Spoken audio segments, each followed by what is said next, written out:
एक व्यक्ति हमसे कह रहे थे, गुरुजी सब तो है जीवन में, फैक्ट्री है, गाड़ी है, मकान है, दुकान है, लोग हैं, बड़े बड़े लोगों से बढ़िया परिचय है, लेकिन हम अभिमान नहीं करते।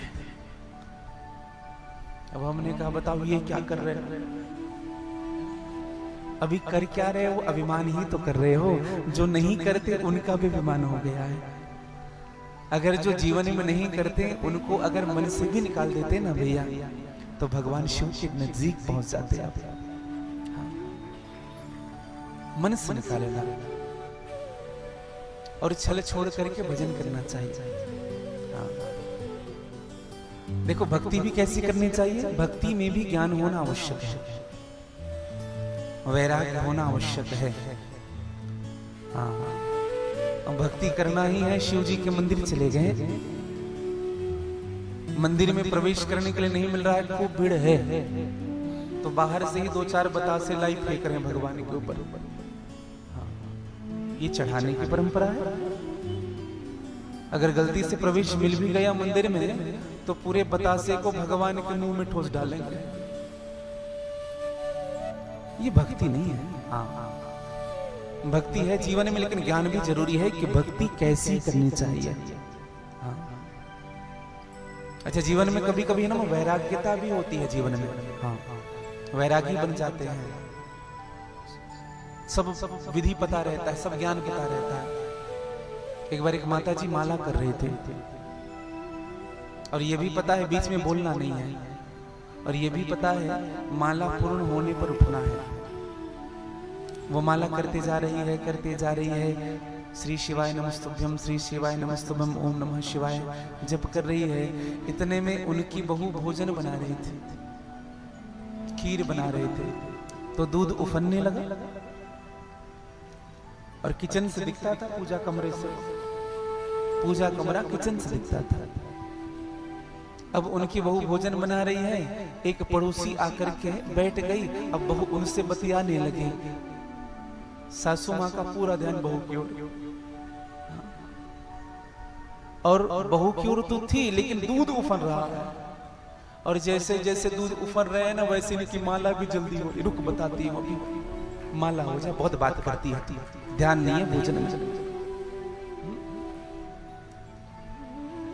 दूध नहीं जल रहा है, इनका जी जल रहा है। हाँ।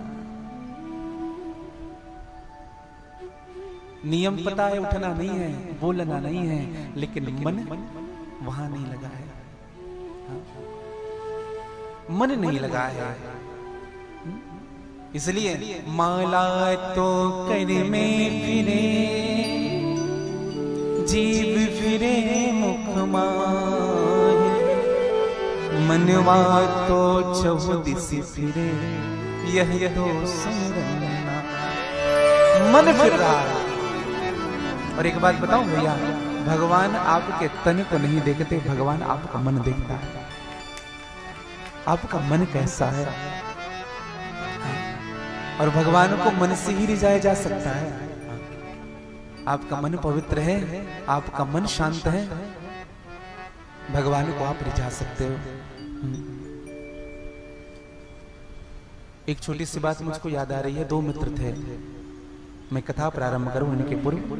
2 मित्र थे, और एक मित्र भगवान का खूब नाम लेता था, खूब मंदिर जाता था, पूजा करता था, पाठ करता था। एक जो मित्र था वो सदैव कामनी के पीछे लिप्त रहता था। हाँ, सदैव मन में काम चलता रहता था उनका, भोग की इच्छा मन में बनी रहती थी उनकी। एक बार हुआ क्या, दोनों के दोनों अपने अपने काम में गए। जो भगवान का नाम लेने वाला जो भगत था ना, वो भगवान के मंदिर गया, और जो कामनी के पीछे जो भागता था वो कामनी के पास गया, एक वैश्या के पास गया। समझिएगा, दोनों गए, एक मंदिर में प्रवेश किया, भगवान शिव के सामने बैठा, एक वैश्या के पास गया, वैश्या के उसके बिस्तर पर बैठा हुआ है। लेकिन सोच देखिए जीवन में, जो मंदिर के पास बैठा है आधे घंटे खूब बढ़िया ओम नमः शिवाय कहने लगा। आधे घंटे के बाद मन में ये भाव चलने लगी, मेरा मित्र बढ़िया है। जो उस वैश्या के पास सुख भोग रहा है, जो उस कामनी के पास बैठा हुआ है, मन कहाँ है? काम में मन है। और जो उस वैश्या के पास बैठा हुआ है, 15 मिनट के पश्चात मन ऐसा लग रहा है उनका, कहां मैं दलदल में फंस रहा हूं, कहां मैं बैठ गया आकर के। मुझे तो अभी शिव जी के मंदिर में होना चाहिए था। मेरा मित्र का भाग्य कितना सुंदर है, वह आज शिव जी के मंदिर गया है, शिव जी के स्वरूप को निहार रहा होगा। वहां भगवान की अभिषेक हो रही होगी, भगवान की आरती हो रही होगी, भगवान का श्रृंगार किया जा रहा होगा। कितना सुंदर भाव। और जब दोनों मरे ना भैया, तो जो वैश्या के पास था वो स्वर्ग गया, जो मंदिर में बैठा था वो नरक गया। अब आप तो समझ ही गए होंगे क्यों गया होगा। भगवान के सामने बैठकर भी संसार का चिंतन, भगवान के पास बैठकर भी कामनी का चिंतन जो करता है। हाँ, देखो कथा में बैठना सर्वोपरि नहीं है मेरे भाई बहन। कथा जिस दिन हम में बैठ जाएगी तब जीवन में परिवर्तन आएगा। सूक्ष्म भाव से कथा हम में बैठ जाए। हाँ। और मैं तो यह भी कहूं, भगवान को खोजने की भी जरूरत नहीं है, भगवान में खो जाने की जरूरत है। डूब जाइए इन्हीं के भजनों में, कथाओं में डूब जाइए मेरे भाई बहन। बैठो विराजिए। जीवन में भगवान के चरणों में हम सबका प्रेम कैसा होना चाहिए। भगवान गणेश जी भगवान शिव जी के उपासक थे। हाँ। और भगवान शिव जी भगवान गणेश जी को अत्यधिक प्रिय मानते थे।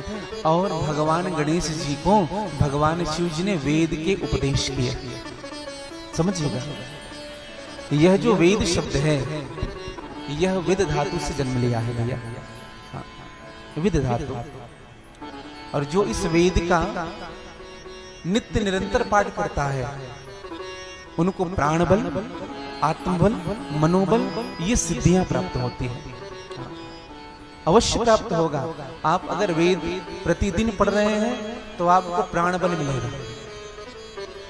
अरे मैं तो आप सबसे यह भी निवेदन करूं, गीता के 5 श्लोक पढ़ना प्रारंभ कर दीजिए। हाँ।